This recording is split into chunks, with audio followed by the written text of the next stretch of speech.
po ako makuwang hangin, 67 na ako. Si Corazon ng taga Tarlac, Dok.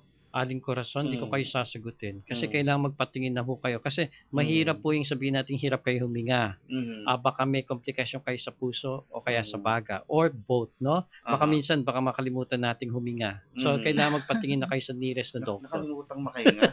Kasi hirap Pambihira, ano? huminga pa lang eh. After some time baka ganun magproblema. Kung hindi, Mhm. alam mo naman Pilipino, minsan Mhm. hangga't makakayang hindi Aha. magpatingin, hindi magpapatingin. May teacher na nakalimutan kong batiin, tumawag dito at Mm. sabi niya nagpapasalamat, marami raw natutuhan sa programa. Mm. Teacher sa Las Piñas, nakalimutan ko yung pangalan Mm. ng kanilang eskwelahan, pero Mm. ang natatandaan ko apelyido niya, Mrs. Lucena. Oo. Mrs. Lucena, magandang gabi po. Magandang gabi po, Mrs. Lucena. Teacher siya, ha? Oo. Teacher. Oho. May tumawag naman sa atin, Rosana Valdez ng Bulacan. Doc, naoperahan po ako sa gallbladder. Kung sakaling kumain ako ng fatty foods, ano pong posibleng mangyari sa ibang organ ng aking katawan?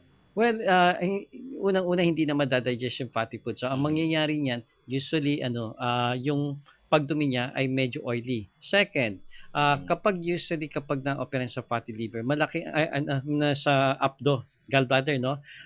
Malaki ang chance na nasisira ang liver. Bakit? Kasi from the liver, lahat ng dumi papunta sa gallbladder. Nawala na yung connection na yon. Kaya mas Okay. nako-congest yung liver nila. Mhm. Mm. Yung isa naman dito, mataas yung kanyang triglycerides, cholesterol level. Nag-exercise naman daw siya. Ano ang pwede niyang gawin? Well, pwede siya mag-take ng Trimega Plus, which Mhm. is available also sa drugstores, no? At saka sa South, na ngayon, if you want to have more reading materials, no, tungkol sa paggamit ng Trimega Plus para kumataas ang cholesterol, kumataas ang triglyceride, no, you can text, bibigyan po kayo ng mga reading information. Ito po yung number 0917 5151300, no? Kahit sang lupalop po kayo sa Pilipinas, no? 0917 5151300 para makakuha ng mga libreng information, anything related sa sakit sa puso, triglyceride, cholesterol problem. I-text niyo po ang inyong pangalan, ang inyong address at ang inyong zip code, no? Address, telephone number at zip code sa 0917 5151300. Ano pong ibig sabihin ng Atheromatus aorta? Paano po ito maiwasan na magagamot? Perla Bodegon ng Rizal. Atheromatus aorta, ito po yung unti-unting nagde-deposit ng cholesterol sa inyong aorta. Ang aorta ang pinakamalaking blood vessel or artery mula sa puso, no? Now, yung atheroma na ito po sabihin natin, kayo ba'y mahilig sa mataba, masyadong mantikang pagkain, matatamis at maalat. Kapag tumitigas yan, atheroma ang tawag po doon, no? Nagde-deposit. So, iwasan yung mga ganung pagkain, no? Ang acai berry can help because again, nung anthocyanin na component nun. Okay. Mga kaibigan, magbabalik kami ni Dr. Sunny Viloria. Kasama pa rin namin si Ludi. Mamaya, papaspell natin yung organic tsaka yung acai berry. Pag sinabi mo organic, isa lang yun sa market. Yes. Sa market. Okay. Kung meron pa kayong katanungan, mga kaibigan, 2299 kayo mag-text. Ilalagay sa inyong text Lunas, LUNAS, space yung inyong katanungan, space, pangalan po at address. I-send sa 2299. Pwede rin kayo tumawag. Iwan nyo yung inyong mga katanungan kay Ate Nora Beltran, 8326116. 8326117, 8326166, 8326167. Oras natin, alas 8:14. Ang programang ito ay hatid sa inyo ng BioVital Holistic Center. Hotline 448-7625. Ang ating katawan ay parang makina ng kotse. Minsan, nagkakadiferensya pag umapalya. Kaya kailangan ng regular check-up at tune-up. Sa pamamagitan ng Natural Executive Checkup, malalaman agad ang mahinang internal organ na nagiging sanhi ng inyong karamdaman. Ang Natural Executive Checkup ay mabilis at walang turok ng karayom at di na kailangan mag-fasting. Tawag na sa BioVital Holistic Center 448-7625 at kumonsulta sa mga medical doctors who practice natural and complementary medicine. Tawag na sa 448-7625 for more information. Ang dami-dami talagang mga sakit ngayon. Kaya para malaman kung paano ito maiiwasan at malulunasan, inihahandog ang programang Lunas. Ang programang ito ay hatid sa inyo ng BioVital Holistic Center. Hotline 448-7625. Alas 8:16 mga kaibigan, bago magkalimutan na Doc, yung earn and learn sa London, tuloy-tuloy pa ba? Meron pa ba? At marami pa bang Yes, marami pa, no? Pakipindot lang, Doc, yung green. Okay. Yung mga interested yung sa Earn and Learn in London, no? Kasi darating yung Summer Olympics sa 2012, no? London. Pwede po kayong habang nagtatrabaho, pwede mag-aral, no? I-text nyo lang po o tumawag kayo sa 448-7625, no? Ituturo ko kayo yung kung saan ho pwede mag-contact, no? 448-7625. Ayan, ha? Yung organic acai berry. Yung acai berry, yung spelling nun, Ang Judy? spelling ng acai, A-C-A-I. Sa atin, basa natin akay. Akay.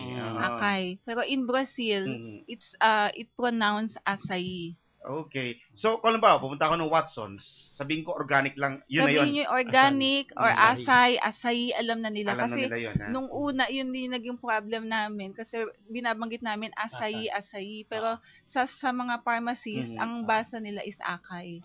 Okay. Pero dyan daw ba sa Rose Pharmacy ng Cotabato, meron na? Meron po. Oh, yun ho. Meron Si po. Aida. Si Aida ng Cotabato. Lahat ng Rose Pharmacy Lahat available ng tayo. Rose Pharmacy. Okay. Si Maria ng Novaliches, Doc, na-diagnose na may hyperthyroidism ang anak ko. Ano pong dapat kainin at bawal kainin? Okay. When it comes to that, unang-una, we have to see the root cause. Kung anong naging problema.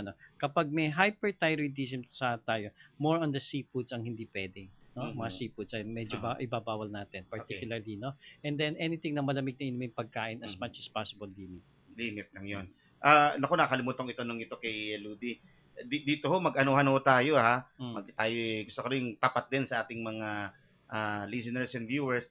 Yung isang bote ng organic acai berry, Ludi, kung 1 giga a day, ilang 1 araw liter yan? ang isang bote. That is good 1 for liter. 30 days 30 days, consumption. Isang buwan na. Yes. So, okay na yung antioxidant din na sobra-sobra na yung Kasi antioxidant yung sa isa. 1 dose is equivalent nga po Ayun. already to 14,753 milligrams of ORAC value, which is ang recommended dosage is 3,000 to 5,000. Nalampasan Times mo na. Nalampasan mo na. Magkano naman yan kapag halimbawa pumunta sila sa Rose Pharmacy o sa Watsons? Ang 1 liter natin is 1,900. I would like to announce din pala na kay Doc na magbibigay kami ng 20% discount sa lahat ng magte-text, magtatawag, mag-inquire. Saan Acai. text? Tawag lang po sila sa 0922-888-7883, 0922-888-7883, or landline 399-2485. 399-2485. Magbibigay kami ng special discount, less 20%, bali 1,520 na lang po siya. Ayun. At ito ay, kung aprobado ito ng FDA doon, Yes. aprobado rin ng FDA sa Pilipinas. Opo. Yes, Ayan, at least malinaw, ito, marami pang katanungan. Sabi ng isa rito, tanong ko lang, anong gamot sa pagsakit ng tonsil? Ana ng Isabela. Ang tanong natin kasi ganito, pabalik-balik ba yan yung pagsakit ng tonsil niya, no? So baka kung pabalik-balik baka meron tayong candidal or yeast infection sa dugo. Bawang is the best na pang dyan, no? And then yung temporarily pagbumog ng may asin, you can do that, pwedeng gawin. Talaga, okay. Pwede ba yung aksay kasi nakalagay acai berry sa may polycystic ovary? Magkano ba yan? Julie Reyes ng Oriental Mindoro. Well, kasi yung sinabi natin polycystic ovary, no, dalawang klase yan. Meron talagang pinanganak na taong may ganun na hindi lumalaki. Meron din namang acquired din. So you have to see muna the root cause of the problem. Pero I would say any form ng ng tumor o yung mga ganyan po, ang acai berry can help because sa any case ng tumor, kailangan nilang mega dose, mataas na dose ng antioxidants para continually linis ng dugo to prevent yung further accumulation o pag-iipon ng toxins in the body. Kasi yung polycystic ovary, ibig sabihin cyst yan no? Hindi natin masabi kung saan nanggaling, pero it can help to prevent further na paglaki ng mga cyst. Pagdami. Okay. May tanong dito. Pakitanong ko anong mabuting gamot sa acidic kasi pag kumain ako ng maalat, maasim, kumikirot ang tiyan ko, may kidney problem kasi ako, nagtitake ako ng omeprazole at okay, branded ito. Renato ng Antipolo. Alam mo, Renato, taga-Antipolo ka lang. You come to the clinic, tingnan muna natin kung anong cause ng pag-acid niya. Pero kasi may sinabi siya, may mention siyang about kidney problem that could also be a complication ng kanyang kidney problem. So, hindi tayo pwede basta-basta nagbibigay ng any medication or supplements or herbals kung may problema tayo sa kidney, particularly herbals kasi baka tumaas ang potassium. So, we have to see first the patient. Kung pwede natin gawin yung natural executive checkup, that's the best. In fact, tomorrow, nandiyan tayo sa Cubao Clinic natin. Tanong ko lang, anong oras nga bukas sa Cubao? 9 to 12 sa umaga sa Cubao and in the afternoon sa Alabang. Tanong ko lang kung anong cause ng laging may kabag ang tiyan. Again, the same answer, no? You have to see kasi ang pagkabag ng tiyan, maaaring mismo may problema sa bituka, maaaring lamig po yan, maaaring pong may problema sa abdo, maaaring may problema sa atay, maaaring may problema sa lapay. So, ilan yung causes na sinabi ko. So, kung meron kayo iniinom na antacid lang, that's only a temporary relief. Pero, kung pabalik-balik, we have to see the root cause ng problema. Diyan ba sa Guimaras, sa Iloilo, Ludi, meron ng cyber? Meron na tayo sa Iloilo. Even sa Health Express, meron sa Health Express Iloilo and Watson din. And Watson. Sa Robinson, may Robinson sa Iloilo. Tanong ko lang, o baka bubukas na niyo ng radyo, anong complete name ng berry na dinidiscuss ngayon? Acai, Akay. Bukod doon, yung acai kasi meron din doc na omega-3, 6 and 9, which is good for the heart and brain din. And yung nabanggit kanina ni Sir Ray Lucas, yung luminaw ang kanyang mata, mataas kasi yung kanyang kasi during World War II, ang ginagamit ng mga British pilots were yung bilberry, which is equivalent na rin na sabi nga sa US na ang component ng bilberry is equivalent to acai berry din. Kaya mataas ang nakakatulong siya for improve ng vision. Good evening ho, may toxic goiter po ako. Nagka-radioactive na po ako sa hindi malinaw sa akin ito. Baka sa US to. Pwede ba yung sa hospital, UST. UST. Pwede po ba yung acai berry sa akin, Imelda ng Tuguegarao City, saan po makakabibili at magkano? Well, actually, pwede naman po Kasi na-mention ko kanina, any form na tune more you can help kasi they need mega doses ng antioxidant. No? Alam, sa Tuguegarao daw meron. Sa Tuguegarao, we're going to bring there. Sa June 13, magdadala kami. Ano? June 13, nasa Tuguegarao. That's no? Monday? Sa Crown Hotel, no? Okay. Ipa-follow up natin mga pasyente. It's supposed to be last Thursday. Kaso medyo may ulan. Takot ako sa ulan, baka dumami ko. Dumami ka. Kaya nilagay namin June 13 sa Tuguegarao yon. And then June 12 sa Kawayan, Isabela. Kawayan, Isabela. Pero, ang request dito ni Aida, pakiulit naman daw yung iti-text na numero. Siguro nag-abol siya ron sa discount. Ay, 0922-888-7883, 0922-888-7883, or sa landline 399-2485, 399-2485. Okay. Ako medyo malabo itong tanong na to. Pero sige, tanong ko lang, anong cause ng laging nahihilot na nalabo ang mga mata? Maraming salamat. Sinabi mo na malabo. Malabo. Hindi natin masagot, no? Unang babae talaga. ba yun, lalaki, no? And then, kailan siya nahihilo? Umaga, tanghali, o gabi. So, hindi natin masabi eksakto, no? Pero yung paglalabo ng mata at saka paghihilo, baka meron niyang koneksyon. Baka merong koneksyon. Mabisa ba sa mataas ang sugar at uric acid ang berries sa sinasabi po ninyo? Mabisa daw ba? For pagkain ito diabetes. Kanina yung natin, testimonial natin, insulin dependent siya. Yes. Okay, si Boy Sago ng Las Piñas, Doc, ito tumawag, diabetic po ako at nag-i-inject ako ng insulin. Pagkatapos, pinagpapawisan at nanginginig tapos gutom na gutom. Bakit po ganun, Doc? Kasi baka masyado mataas yung insulin sa kanya, nag-hypoglycemia siya. Kaya ang insulin dapat tinitingnan niya. Before mag-insulin shot, ay kailangan tinitingnan muna yung level ng blood sugar niya. Yun muna ang naalaman, no?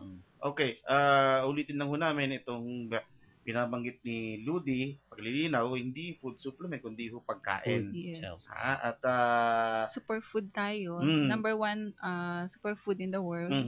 And organic po, acai berry. Acai berry. Pakiulit, Dudy, saan nabibili itong organic acai berry? Available tayo sa lahat ng Watson nationwide, sa lahat ng South Star, Health Express, and soon sa Mercury. Meron din kami mga non-drugstore na outlets like Health Express, Health and Beyond, and Rose sa... Pharmacy, di ba? Meron din. Oo, meron tayo sa Rose Pharmacy. And then sa mga July, By July, all Mercury Drugstore available na tayo. Nationwide. Ayan. Thank you so much, Ludi, ha? Thank you din, sir. Hanggang sa ulitin. Si Doc Sunny Viloria. Doc, kailan daw ba matatapos yung sa ano mo? Sa Rodriguez. Mukhang maganda raw yung, ano ba tawag doon? Medical spa. Medical spa. Talagang maganda daw yun. May nagsabi sa akin, napakaganda ng lugar. Dapat lang. Dapat lang. Doon tayo mag-outing. Yung ano ba, yung Tibetan spa, same ang effect gaya ng ibang... Porque may spa meron, no? Tibetan spa, lalagay din Tibetan natin. spa. Lahat ng machines natin sa Cubao, laser biochylation which we use for cancer patients at saka for mga bypass o angioplasty patient, lalagay natin doon, Tibetan spa, negative ion, beam ray, different machines that we have for rejuvenation, lalagay natin doon, no? Pero habang hindi pa yung nangyayari, no? Pwede po kayong mag-clinic, magpunta sa clinic natin sa Cubao. Ang telephone number po doon ay 448-7625. Okay, sa branches din natin sa Alabang, 772-3810, sa San Fernando, Pampanga, and then sa Lipa City. No? So we have 4 branches to serve you. Meron tayong mga different machines we use for cancer patients, for dialysis patients, and so forth. And maraming food supplements tayong pwedeng pagpilian. Now, kung hindi po kayo nakaabot sa mga tanong nyo, pwede po nyo akong i-text sa 0921-260-8459. Ulitin ko, 0921-260-8459. And again, I'm inviting everyone sa Kawayan Isabela sa June 12 and then June 13 sa Tugigaraw. No? Pa-reserve po kayo, text nyo ako sa 0921-260-8459 o kayong hotline natin 448-7625. Si Ludi nga pala, matanong ko, yung iba rito hindi na natin nabasa. Kung meron pa silang katanungan dito sa organic acai berry, saan sila pwede mag-text? Mag-text lang po sila sa 0922-888-7883. Ulitin ko, 0922-888-7883. Oh, yan ha. So, para yung hindi namin nabasa, doon nyo na lang po sila i-text. Okay? Mga kaibigan, yung binabanggit na earn and learn kanina ni Dr. Sunny Viloria. Para hindi kayo malito, no? Yung mga gusto mag-aral at the same time magtrabaho. Kasi alam mo, ang daming nurses ngayon. Yun nga. Sinabi din discourage na nga mag-take sila ng nursing course dahil ang dami-dami, no? Kaya lang yung iba, kung gusto makita yung yung website niyo. Under repair ngayon. Under repair, no? Kaya tawag na lang sila sa 448-7625. Okay. Bukas nasa Cubao ka, ha? Yes, at saka Tuesday magkikita tayo dito. Nagulat ka, no? Oo nga, Tuesday. Tuesday. Inimbita ako eh. Ako huling nakaalam. Nandito ako na Tuesday. O kaya makinig po kayo Tuesday. Nandito po tayo. Marami po tayong i-discuss sa darating na Martes po. Okay. Maraming salamat Dr. Sunny Viloria. Sa ngalan po ng ating mga kasamahan sa DZRH News Center, kay Ate Nora Beltran, sa ngalan din ni Het.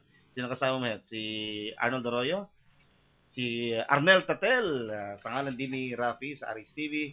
Ito po naman ang inyong lingkod, Chris Capulso. Maraming salamat sa inyong pakikinig. Exacto. Mga kalunas, tandaan, bawat karamdaman ay kayang lunasan. At para madagdagan pa ang kaalaman, hanggang sa susunod, sa ganito ring oras, tama tayong makinig ng Lunas.